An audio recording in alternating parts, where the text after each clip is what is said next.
Good evening, good evening, good evening. It is my pleasure this evening to be here with Kawana Bruno, and welcome to Preschool Chat, where we try to help inform parents with issues concerning around early education, also with our providers. And so it's a pleasure to have her here this evening. This is the beginning of our three-part series. Our Black boys deserve better. And so I'm very excited. I've heard great things about her. I appreciate you guys joining us for tonight. As I said, this is the beginning of a three-part series. So we'll be conducting the series this Thursday and for the next two Thursdays. So please inform, tell your parents about it, invite them to join Preschool Chat because it's all about making our children better. And so with that being said, I am going to turn it over to Kuana. Well, good evening, everybody. I am grateful to be here. I'm honored to have the opportunity to be able to present to you guys as a group. I will be honest and say I'm used to more of an interactive platform on Zoom where I could see more faces and I could interact and engage you all. And so I know that this webinar format will operate in a little bit of a different capacity. So I'll do my best to try, like I'm not talking at you guys, but to still try to engage you throughout this next hour that we have together. As Florence mentioned, we'll be together for the next 3 Thursdays for about an hour. And I'll just go ahead and get started. I will periodically... Just wait 1 second. I did have one participant saying that they were having a hard time hearing. So I would like to make sure that everybody is able to hear us. So if you could just type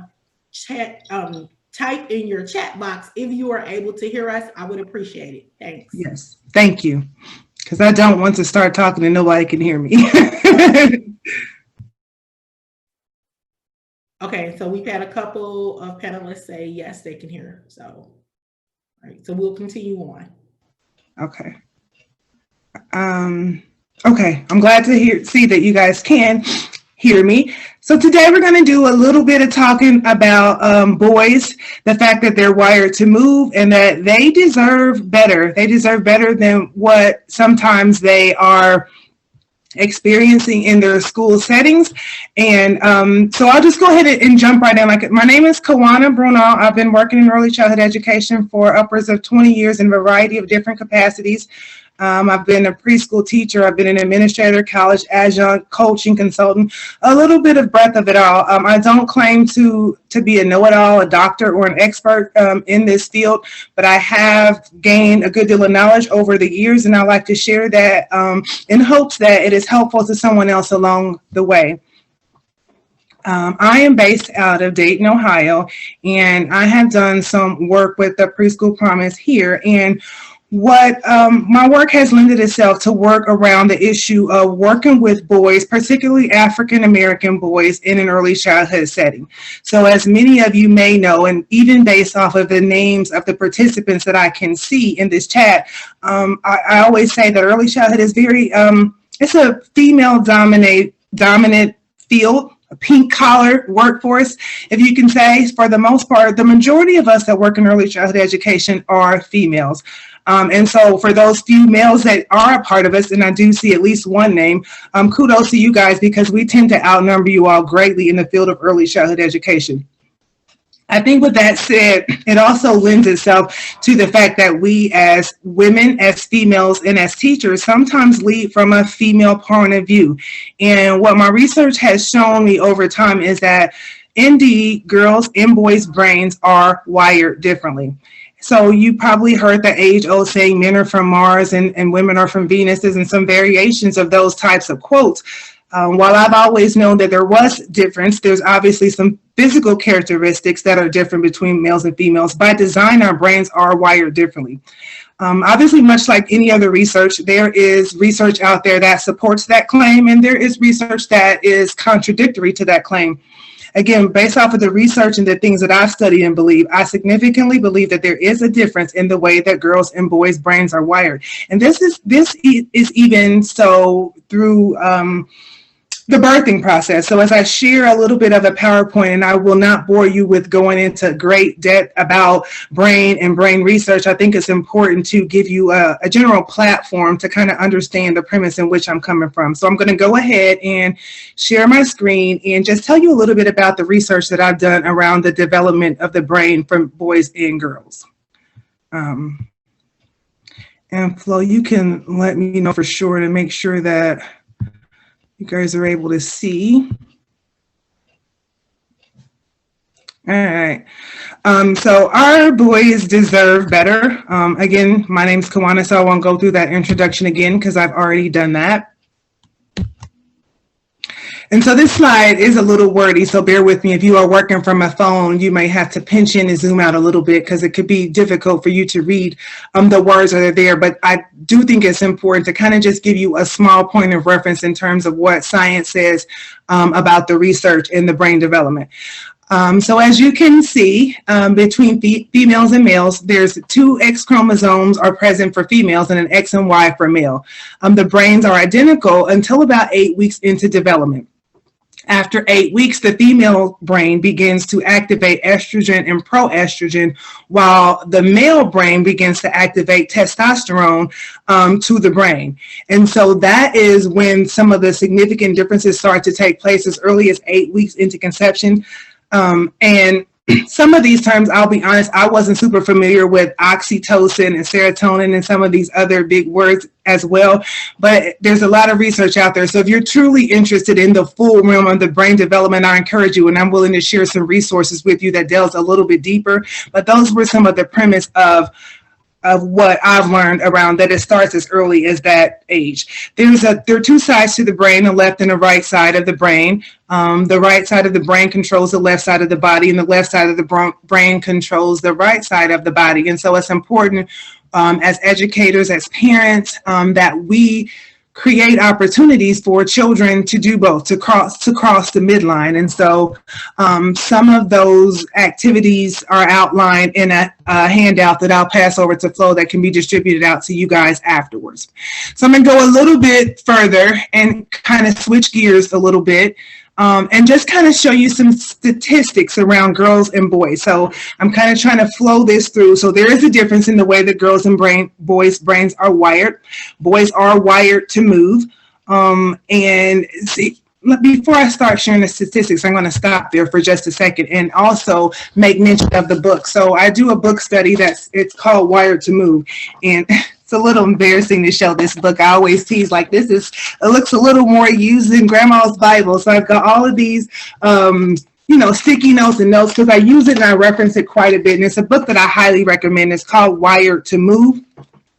And it gives some strategies and tips about some activities that teachers can do in the classroom and some of the whys behind why the children are active. And it encourages the teachers or the readers of the book to question yourselves as to why we do some of the things that we do. And so with being in the classroom, we'll talk about words that come to mind. So if I want to engage you guys a little bit, so if I pose the question to you guys, what are words that come to your mind when you think about little boys? So I want to hear from you via chat. Tell me some words that come to mind when you first think about little boys, or maybe I'll show you a picture of a little boy and you can tell me what maybe comes to your mind once you see this. So I'm going to engage you and ask that you start to put things in the chat. I saw the first one pop up as hard head. Keep them coming though. I would love to hear from some more of the rest of you guys while I try to search for the picture to maybe jar some thoughts for somebody. Very active. Yep.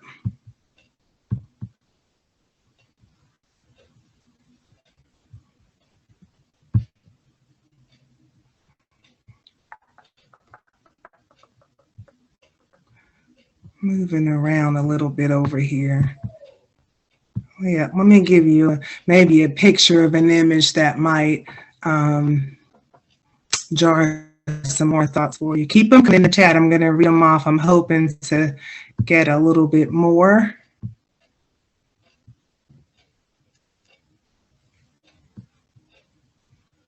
All right, so let's see.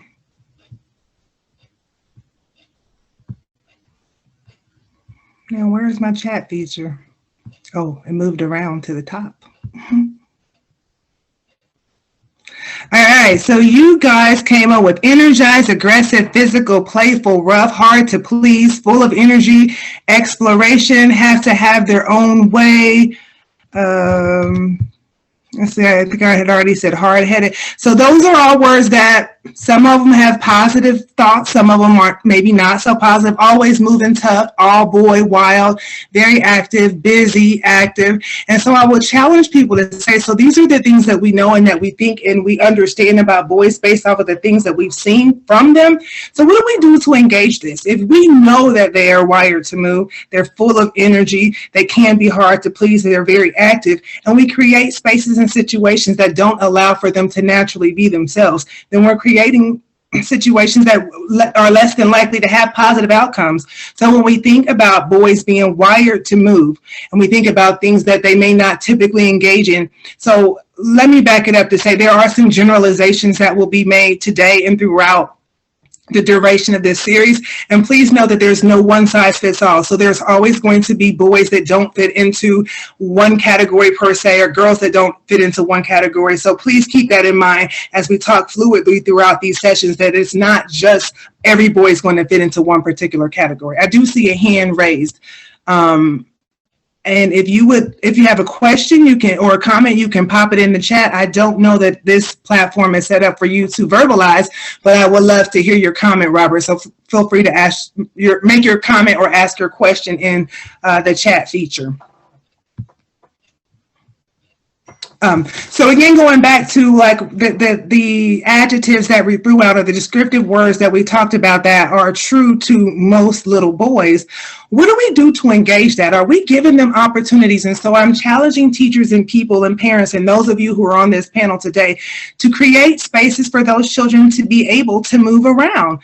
Sometimes, particularly us women, we want them to sit down, be still, be quiet, kind of just like calm down, chill out. And the reality of it is, by design, they're not designed to be that way. Yes, there are places and spaces where children do need to sit down and be calm. Obviously, we need to teach what is appropriate behavior in various settings. You know, you don't act the same at home as you might act at church, as you might act at the grocery store or the dentist's office. So we need to create those platforms so that children can can behave accordingly in their respective environments. Yet at the same time, we have to be realistic with ourselves and with them. And if this is something that we know, what are we doing to support that? So I challenge the teachers that are in the room to question yourselves if there are activities, and I've had children, you know, that want to lean back in their chair to the point where they almost fall, they're standing up, they're moving around, and we're like, sit down and do your activity, sit down, you need to finish. To challenge yourself, is it truly necessary that they sit down to finish an activity?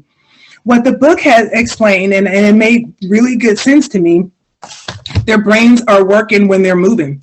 If a boy sits for too long, their brain kind of winds down. So while we're dimming the lights and want everybody to chill out and be quiet, sometimes we're losing engagement from there. And it's like restarting the brain all over again from that point. So just kind of keeping those thoughts in mind when their bodies are moving.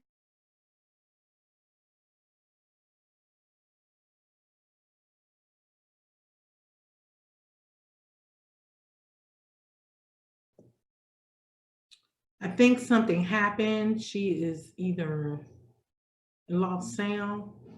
Kawana, we can't hear you. Lost sound? There you Now go. you're back. Uh-oh. Okay. Thanks.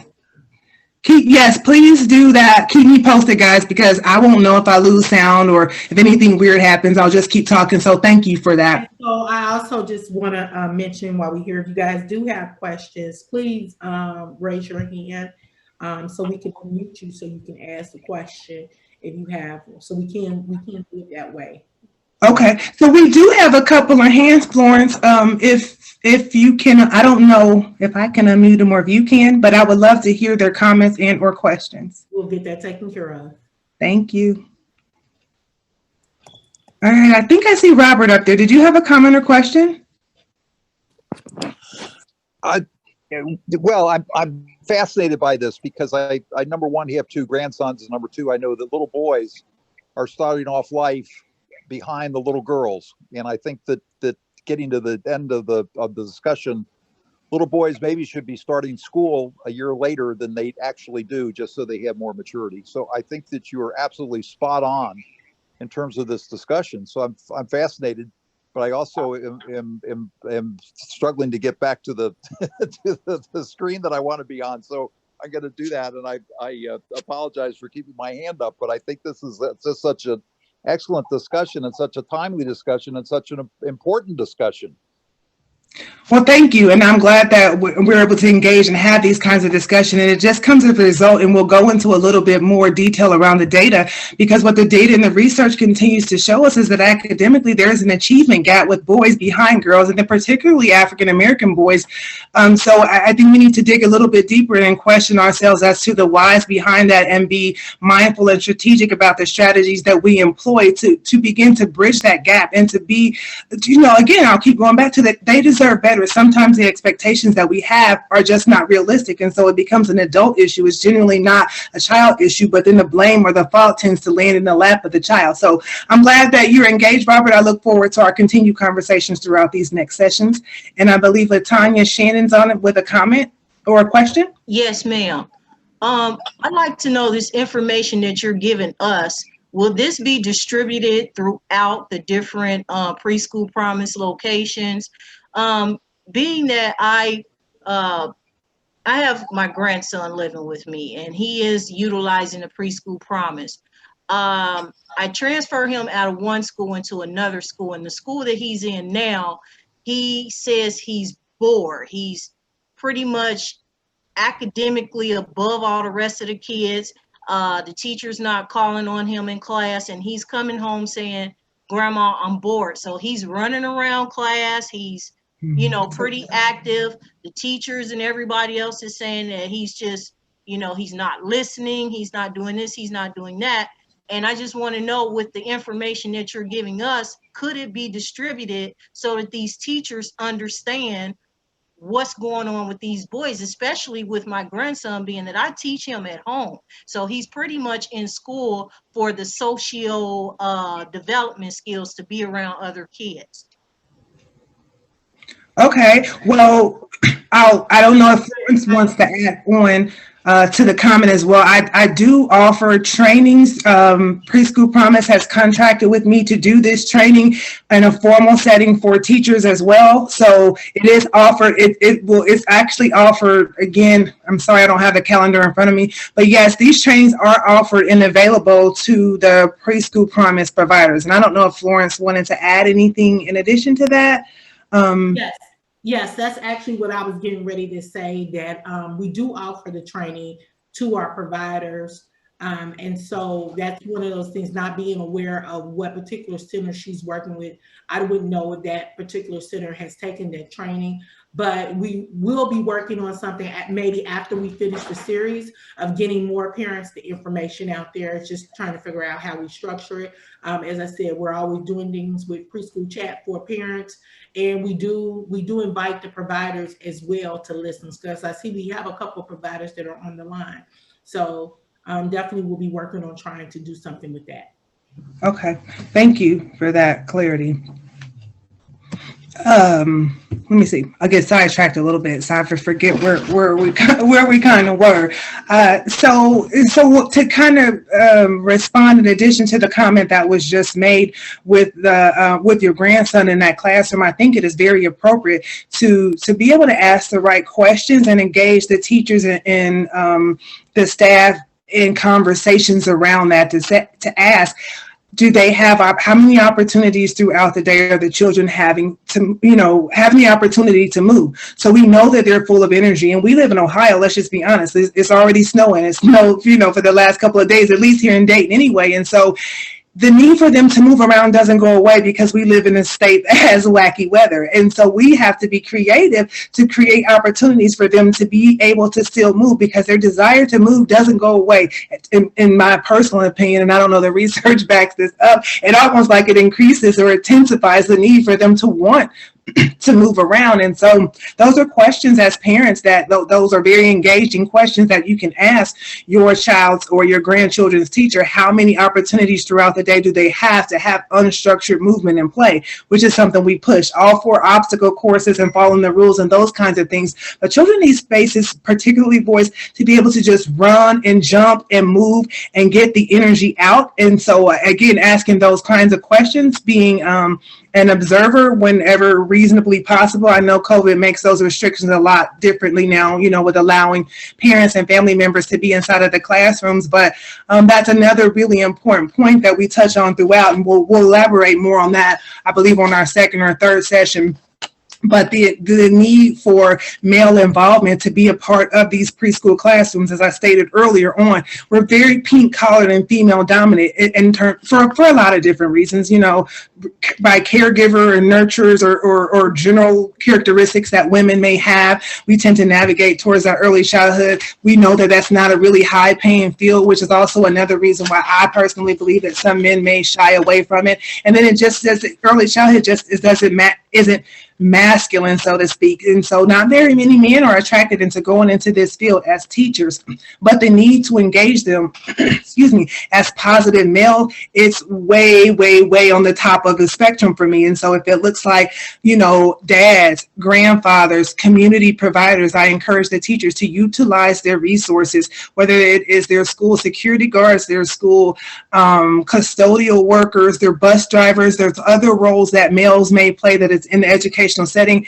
that may not be a teacher, but we need to engage those because, as we'll talk about again in some of our future sessions, it's extremely important for boys to see positive role models that look like them.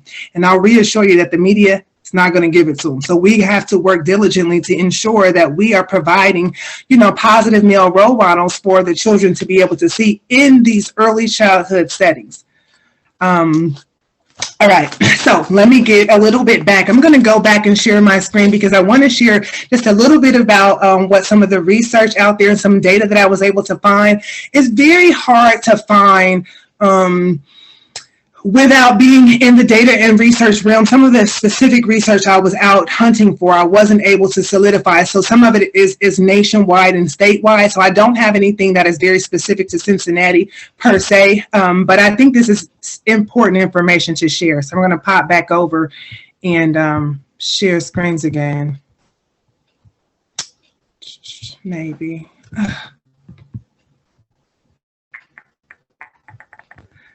Yep, I'm moving a little slow, guys, so bear with me here.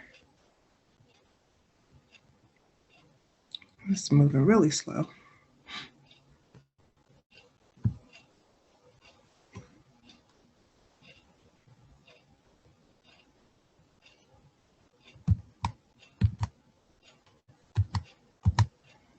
All right.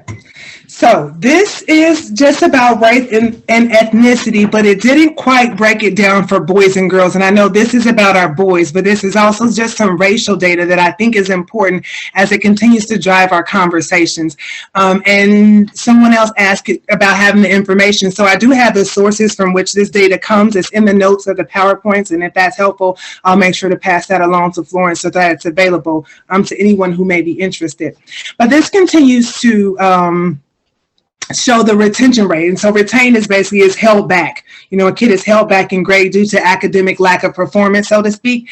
And so if we look, this is a spectrum that runs from 2000 through 2016. And so if you look at the lowest curve on this data table, that is the white child. And then the black is like the national average. And then the top line, the midline right here, if you can follow, is representative of the Hispanic population.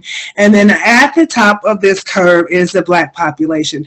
And if I had the data to show, I would bet you a nickel that within that Black population there, the percentage of males is significantly higher than girls. So I had that specific data to Dayton, and I didn't know how helpful that it would be for you guys here in Cincinnati. So I didn't pull that. I was just pulling some general data just to kind of to engage you guys in this conversation. So this is also talking about, again, the retention level, but it has it broken down by grade specific. And so, oh gosh, get that off of there. There we go. All right. Bear with me, guys. Trying to get that from covering up the words. Well, here we go.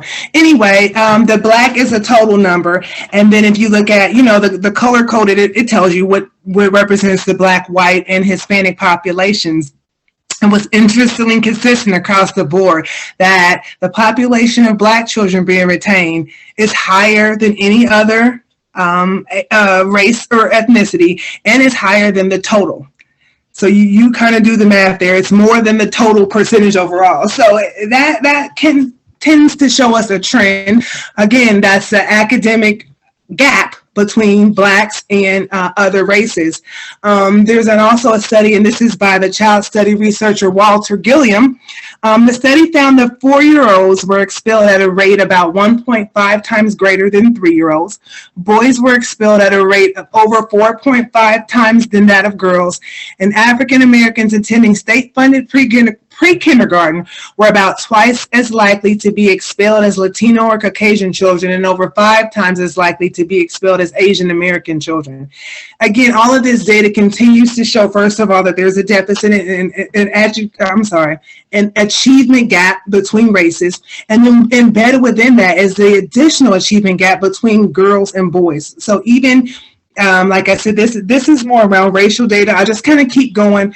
And again, I do have the links to show this. I'm going to insert a little quick YouTube that I think will be interesting for you guys to hear. There was a study conducted by the Yale Child Study, which I thought was extremely interesting. And this looks really small on my screen, but basically it was a tracking device that teachers used, that was placed, on teachers for them to, the children were engaging in behaviors, and without the teacher being able to see who it was tracking the eye motion. And in summary, I'm probably not doing the best job at explaining this, but in summary, what tended to happen was that the teacher always assumed that it was a black boy. And so it kind of tracked the eyes moving. And this was across the board. This was white teachers. This was black teachers. This was white girls, white boys. So all in all, it tracked the eyes of the teachers and the students that the teachers were watching. So preschool teachers tend to more closely observe blacks and whites, especially black boys, when challenging behaviors are expected. So when you expect something to happen, or when you're looking for something to happen, or you anticipate that this is what's going to be, then that's likely what it's going to be. I'll use the analogy. I drive a Scion. Don't judge me. I drive a purple Scion. I never even heard of a Scion. I never seen one. Like, I don't even know. I was at the car lot. I was looking for something in my range. I had some specific things I was looking for, and that's what I ended up with. Never paid any attention. But once I got that Scion, I started to see Scions driving down the street all the time. I'm like, boop, boop, sister Scion, because my brain at that point wasn't paying attention. So it's kind of like the same concept. If you are expected, and I mentioned this earlier, because the media doesn't portray black boys or black men in a positive light for the most part. And so if your expectation is that they're going to do something wrong, or that something bad is going to happen, or that they are aggressive, then you're going to tend to navigate and to pick up on those things. And that's where the trouble starts. If we really want to get deep, it's an implicit bias. And we all have implicit biases, including me. We all have implicit biases. Mine might not be yours, and vice versa, but we all have implicit biases. I talked to an educator friend of mine, and was a teacher, and she's like, when I get my roster, I look at it, and if I see that over half of them are boys, I already know it's going to be a bad year. And I'm like, wait a minute, what do you mean here? Because the expectation is they're wild, they're rambunctious, they're full of energy, so you're already expecting and you're anticipating. And that's, like I said, that's where the trouble starts. When you're looking for something bad or something to go wrong, you're going to acknowledge that there's something going wrong. So I see some comments over in the chat. I don't know if they are for me, or do you have similar chart for boys versus girls? Okay, so I'll make sure that I have the specifics on the girl boy breakdown. Like I said, I had some really specific data to date, and I was in search of some for Cincinnati to make it more relevant for you all. So I'm hopeful to be able to snag that and have a little bit more of that specific data next time. No promises. I'm just going to do the best that I can. So with that information, but I will take another pause to see if anybody has a comment or anything to this point before we jump on a quick. We'll do about a 3-minute YouTube clip that kind of follows up with the Walter Gilliam study that I mentioned through some of the data slides. I think Latanya's hand is up, but I don't know if that was from earlier or not. I think she was the person who commented earlier. Latanya, did you have another comment, or was that? Yes, ma'am. What you were just speaking about would be, from what I thought would be, the perspectives of some of the teachers, and also think about the people, the directors and everybody who's being hired. Are they even thinking about or having this kind of understanding of what's going on with this educational gap? Because as you mentioned before about the boys being behind on the girls, it just seems to me that, like you mentioned, they already have this idea that boys are going to behave badly. Boys are not going to achieve as greatly as girls are. So I'm just wondering what's going on in the hiring practices with these directors, these teachers, and things like that. Where is, I mean, and I also think about the long-lived history of systemic racism.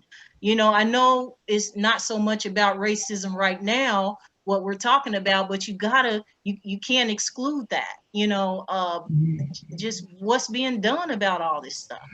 So I don't have a solid answer when you say what's being done like across the board. I am a hopeful person that tends to believe that the more that we engage in these conversations and we bring these, we acknowledge these deficits and these gaps and we talk about it, and we have people that are at the table who have the courage to talk about it and bring it up and acknowledge that it even is a problem. You know, I think about my own growth over time, and I'm a lot more comfortable having these types of conversations than I was, say, 10 years ago, for a variety of different reasons. You know, growth and opportunity and experience and age and all of those kinds of things kind of play into the comfort level. And so I think we are at a space and place, not just in early childhood education, in this world, in society, in the place of time where we just kind of pull it out on the table and be ready to have some uncomfortable conversations.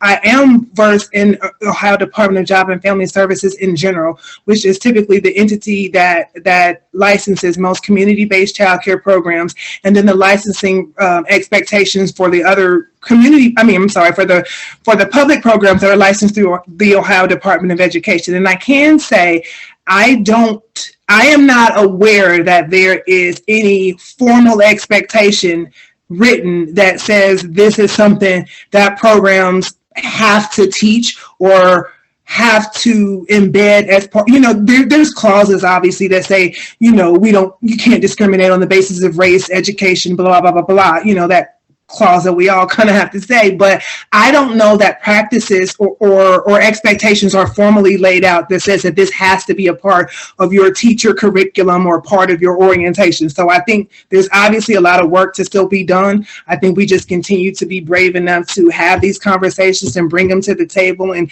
engage teachers and us as parents and grandparents, asking those questions, challenging teachers, you know, to do better. Sometimes people don't know, you know, some teachers really don't know themselves. And so I am hopeful and thankful that Preschool Promise is affording the opportunity for the teachers to be able to take part in these trainings and these professional developments. Like I mentioned, they've had me on board for several months, and we've done a variety of different trainings, and not all of them are about boys, obviously, but that they're acknowledging that this is a conversation that needs to be had. You know, I think this is the start of it. They asked me to be here to be a part of it because the Cincinnati Preschool Promise team acknowledges that these are conversations that need to happen, because there are, you know, there's room for growth there too. So I don't know that 100% answered your question, but I'm just hopeful that we're moving in the right directions to begin to be at the table, to have these tough conversations, and to empower ourselves to know better and to do better. I think we have another hand up. Kristen, did you have a question and or comment? I had a comment. Okay. I understand what she was saying, but I personally am a site administrator, and I've come to these classes because I want to educate myself as well as my staff as to these issues. I was in your Wired to Move class, bought the book, shared it with the, I made copies, or different parts. I've had conversations with my staff. So there are, I'm sorry for her experience, obviously, but there are good schools out there that want to address the situation and want to make it so that all boys, all children are exceeding and living up to their potential. So again, I'm that she's having that experience, but keep the faith that there are some of us out there that truly embrace the concept and are working daily towards, making sure that everyone's getting what they need. And I appreciate that add-on, Kristen. You're absolutely right, because there have been several of you all, Kristen particularly, and some other familiar names that I see on the attendees list that have attended the trainings that we've offered. And I did recommend the book. I remember Kristen being in the training that I taught before, and so I'm glad to hear that you did buy the book, because it's really helpful. And I want to believe, like I said, if we know better, we do better. Sometimes we just don't know. I've done several implicit bias tests and different things, and I'm like looking at the end like, no, I'm not biased against that, not even willing to acknowledge my own biases. And again, like I said, we all have them, whether it's towards a race of people, a class of people, a gender of people, a sexuality of people, a political preference of people. We have these biases, and the first piece of that is just owning them and acknowledging them, and that's not easy. It takes courage to take that initial step. So thank you for having the courage to do that, and thanks for the add-on comment as well. So I'm going to pop over back to the chat, back to the shared screen again, and share this quick video clip with you all. I am hopeful that the sound is good. Research showing that a significant number of young children are denied the opportunities preschool affords for one reason, that they have been expelled. In fact, you found that preschoolers are 3 times more likely to be expelled than children in kindergarten through 12th grade. Even more troubling, according to a March 2014 Department of Education report, expulsions and suspensions are greatly disproportionate to boys and African American children. Since research shows that low-income children who are more likely to be children of color gain the most from high-quality preschool, what impact do these expulsions have on our federal investments in early education? Why are young children being expelled at such a high rate? And what policies can we pursue to reduce the number of children being expelled? With the general lady, can I just add to that? Why are these kids getting fired? What is it? Is it the kids? Is it the teachers? Is it the system? This is a great question. I'm very happy that you raised this and that Ms. DeLaura added to the question. We could have a whole hearing on this topic alone. I'll try to summarize it in just a few words. They're more than 3 times as likely in state-funded preschool programs. So when you're talking about child care programs, now it's about 13 times as likely as K through 12. 39% of child care classrooms have experienced at least 1 expulsion in the past 12 months. That's a lot. It means if your child is in a child care program, your child's got about a 40% chance of being in a classroom with a child who has been expelled. That's a lot of expulsion happening. As to why it happens, we've looked at a wide variety of factors, and many of them really don't have much to do with the child at all. Teacher-child ratios. When teacher-child ratios and you have more adults or more children per adult in the classroom, it's a real clear relationship. Group size, teacher depression. Teachers who screen positive for depression expel at twice the rate of teachers who screen negative for depression, and job stress seems to matter even more. And if a teacher is depressed and has inadequate amounts of supports available to that teacher in terms of consultants or other people who can come into the classroom and work with the teacher, then the depression tends to convert into job stress. And as soon as the job stress happens, then somebody gets expelled from the classroom.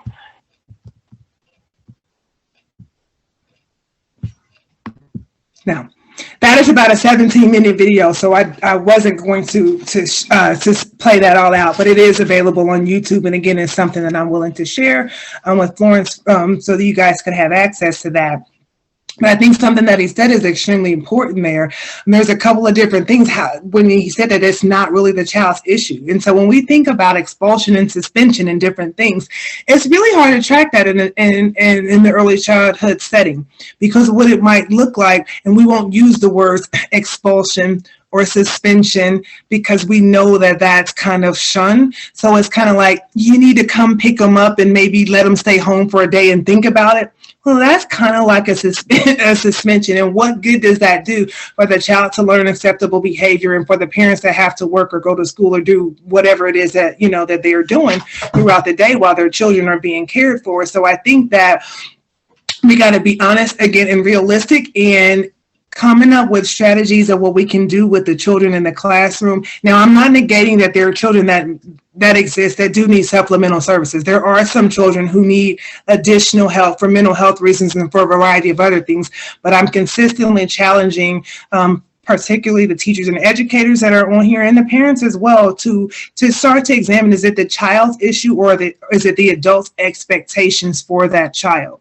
So does anybody have any thoughts or questions regarding the videotape or the data, or anything that has been shared so far? Again, I like to continue to open it up because I want you to have the opportunity to ask questions or make comments as appropriate. Question. Just being a grandmother, let's see here, 6 young African American males. What is your suggestion for a parent needing to either talk with a teacher about how the child is wired, or what kind of, I guess I'm asking what kind of, I don't want to say ammunition, but what can a parent have so she could be able to go to present this case to a teacher? Because sometimes, as you said, we only know what we know. And so sometimes our male children are a little bit more rambunctious, and they often get labeled with having learning disabilities and things of that nature. When, as you said, it's just, or as the other grandmother said, it's just not stimulating enough. So what would you suggest that a parent do in order to make herself more aware and more knowledgeable so she can be able to go talk to the parent about the current issues? I think, without maybe coming off as being confrontational or intimidating, asking some generic questions at first. What is your daily routine like? By license and by regulation, every classroom is supposed to have a routine about what's supposed to happen throughout the day. Asking questions like, well, how many opportunities do they have to get outside and play, to be able to physically exert energy? Because that's huge. And what is their discipline policies? Because what I tend to see sometimes that's the first go-to, or that's the punishment when the kids don't. And that's the worst thing that you can take away. So if you are, displaying an undesirable behavior, and then your punishment or your consequences, where you can't have your recess time, you really created a worse scenario than what you could have before. So some of the things are really asking, how much opportunity and how many times do they have the chance to move throughout the day? I think that's a really good question. Now, I want to reference a checklist, and I wasn't going to go through this. It's something that we do in the training, because it's a checklist that says, is your classroom boy friendly? And I've only to date, that's something that I've worked with teachers and administrators on from a classroom perspective. But I think getting that in the hands of a parent or a caregiver or a grandmother would be really helpful, because it says, let me pull it up, because I can't think fast enough of what the things are. Yeah, and that's a great point that you just made, which I never thought about. Is your classroom boy friendly?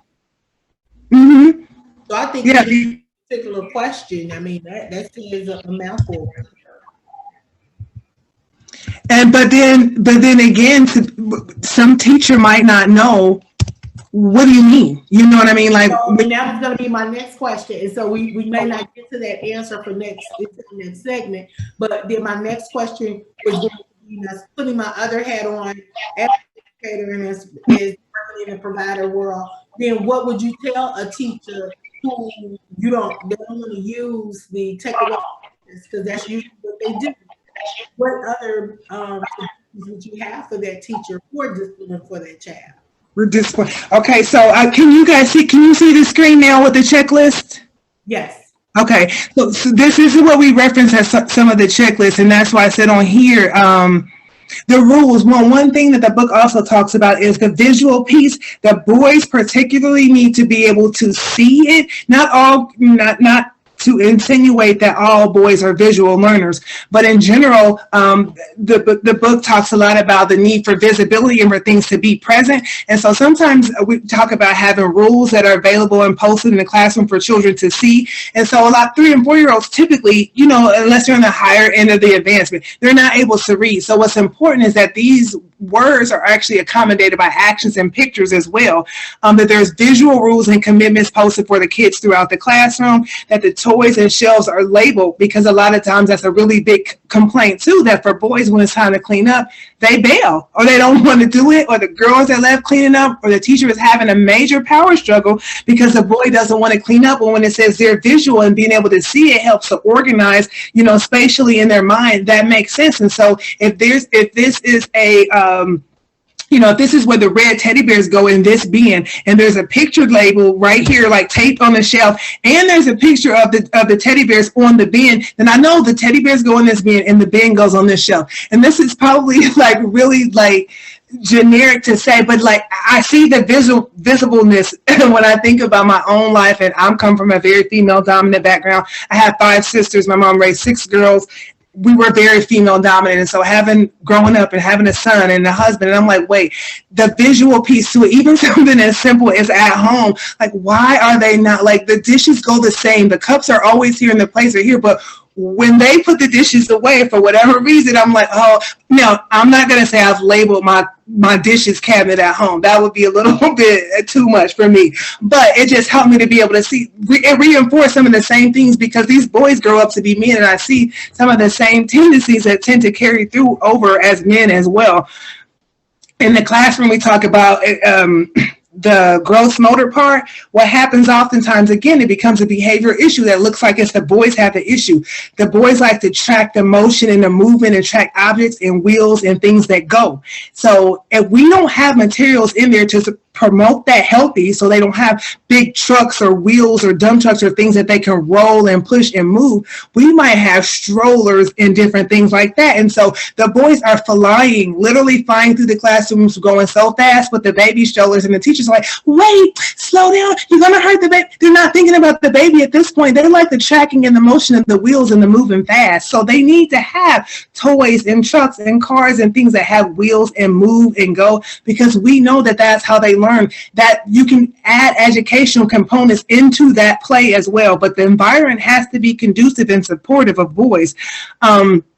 The block area, it has space where they can build large and big structures. It talks about how the boys tend to build up. They want to make it high and tall and big. And the girls tend to build out. So they make it wider and different things. And so I've heard teachers to say to boys, that's too tall. You're going to knock it down. You're going to hurt yourself. It's like we're always playing it safe. And I'll get the checklist to you guys. We're always playing it safe because as caregivers, as nurturers, that's what we tend to do. But they're risk takers by nature and by design. Men connect, boys connect by physical touch. I said that in another training before. When you look at adult males, when they connect or see one another, they'll dap each other up, they'll pull it in, they do it real hard. Everything is just so aggressive and so hard.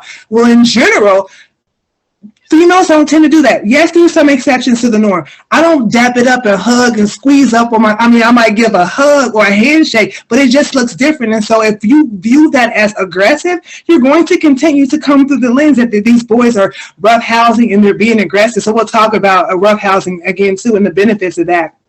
But if you're looking at that as aggressive behavior and not as a way that men connect or boys connect, you've already got a bias in your mind that physical piece is aggressive. And 9 times out of 10, it's just the way that they connect and engage with one another.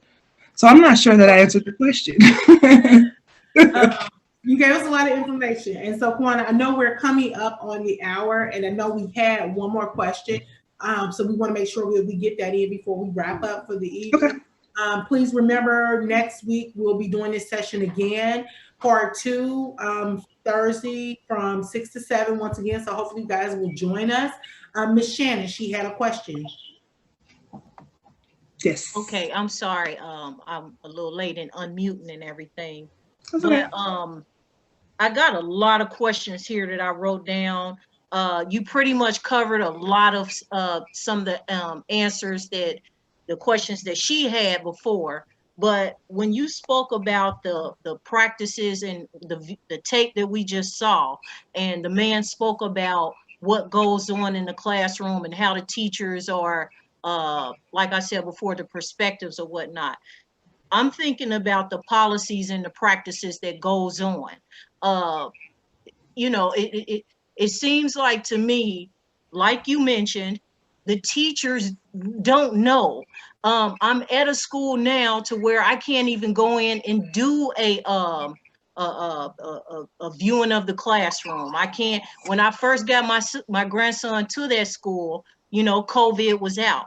So we have to do the math. So I can't do a tour of the school. I can't see what's going on in the classroom. And I took him out of the previous school due to my work hours. And this school that he's in now just happened to have the hours that I'm able to get him in order to get to work on time. But now I'm feeling like I took him out of a school that was beneficial for him and his development. And now he's in a school to where he's bored. He can't get around. He can't run around. And I can't even get in there and see what's going on. I've asked for a lesson plan. I've gotten one lesson plan since we've gotten there. But anything else, I'm totally asking questions and things like that. But it seems like I'm at a loss. So I'm like, what can I do? COVID has really put a strain on a lot of things that can be done as far as parents going in and checking out and viewing the classroom setting. I'm like stuck. I don't know if this is an option that is obviously something you have to check with that particular setting. Is a virtual viewing an option? Is there a way that they can do a videotaping of the time of the day where, maybe he's having the most trouble or you feel like he's having the most trouble? And I'm throwing these out there hypothetically because that's, again, something, I don't know every schools or centers policy, if they're allowed to record or if they're not. I mean, that's just one suggestion that you may try to see if there's some kind of way to do a visual or a virtual visit. I think ongoing communications with that teacher is going to be extremely important. I want to, making sure that she knows him, whatever, I'm assuming the teacher's a she, but he or she knows your grandson, knows what his likes and dislikes are. Just being that advocate, to saying some of the same things that you've said here. He was thriving at another program and I had to move him here. I want to see him continue to thrive. These are some of the things that they did at the other program that were effective or that seems to work. These are some things that he's particularly interested in that you may be able to use to engage him or some of those kinds of things. But if you have other questions that for the next time to address, to pop them in. I believe this platform has a way that you can ask questions ahead of time so I can be prepared to answer them the next time, I think. Or if not, feel free to email them to me and I'll be better prepared to answer those specific questions. But out of respect for time, it is 6:59. So I want to pause it and turn it back over to Florence to see if there's anything else that I need to do before we wrap it up, or because it's for 7 o'clock and I don't want to keep people too much longer. No, I think it was a great discussion. I'm very excited about next week. As I said, we will be doing part 2 next week, next Thursday from 7 to, I'm sorry, I was about to say from 7 to 9, from 6 to 7. And I say that because I think Lakeisha put it in the chat earlier, but that was for the professional development for the teachers. But for the parent standpoint, providers are welcome to join as well. We will be meeting next week from 6 to 7, just doing part 2. And so, as always, thank you for coming to Preschool Chat. Want to give it up to Kawana. Yay. Thanks for having me. For being here, and as always, to empower our parents. We want to empower our teachers and our community. I'm sorry about the background noise. I have a young Black boy here myself. And, thank you, because I learned something today as well. So we appreciate you.